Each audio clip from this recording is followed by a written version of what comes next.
ಇಂದು ಬಂಜಾರ ಸಮಾಜದ ಯೂತ್ ಎಲ್ಲ ನಮ್ಮ ಒಳ ಮೀಸಲಾತಿ ಸಲುವಾಗಿ ಮೊದಲೇ ನಮಗೆ ಅನ್ಯಾಯವಾಗಿತ್ತು. ಒಳ ಮೀಸಲಾತಿ ಸಲುವಾಗಿ ಮತ್ತು ಅದರ ಜೊತೆ ಸಿ ವರ್ಗ ತಂದು ಮತ್ತು ಬೂಸ್ಟರ್ ಬಿಂದು ಒಂದು ತಂದು ನಮಗೆ ಅನ್ಯಾಯ ಮಾಡಿದ್ದಾರೆ.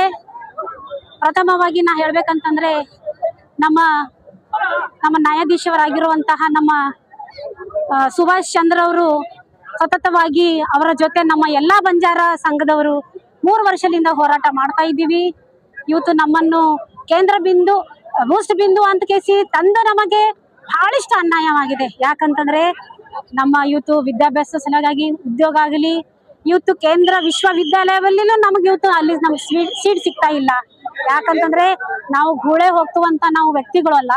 ಅದಕ್ಕೆ ನಮ್ಮ ಕಮ್ಜೋರಿ ತಿಳಿದ ಕೇಸಿ ಅವ್ರು ಈ ತರ ಮಾಡ್ತಾರ.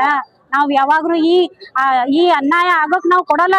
ಇವತ್ತು ಬರೀ ನಾವು ಯುವಕರಷ್ಟು ಮಹಿಳೆಯರಷ್ಟು ಇವತ್ತು ಎಲ್ಲ ರಾಜಕೀಯರಷ್ಟೇ ಬಂದಿವಿ.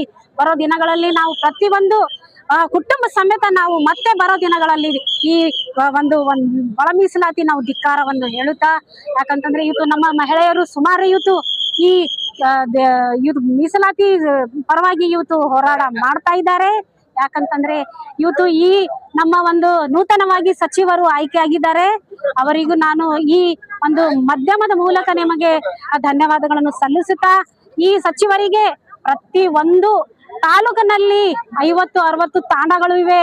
ಆ ಎಚ್ಚರಿಕೆಯನ್ನು ನೋಡ್ಕೊಂಡು ತಮ್ಮ ಒಂದು ಸಭೆಯನ್ನು ಮಾಡಿಕೊಂಡು ಬರೋ ದಿನಗಳಲ್ಲಿ ನಾವು ಎಲ್ಲ ನಮ್ಮ ರೇವನಾಯಕ್ ಕಾಕ ಅವರ ನೇತೃತ್ವದಲ್ಲಿ ನಾವು ಡಿ ಕೆ ಶಿವಕುಮಾರ್ ಸರಿಗೆ ಹೋಗಿ ನಾವು ಭೇಟಿ ಆಗ್ತೀವಿ.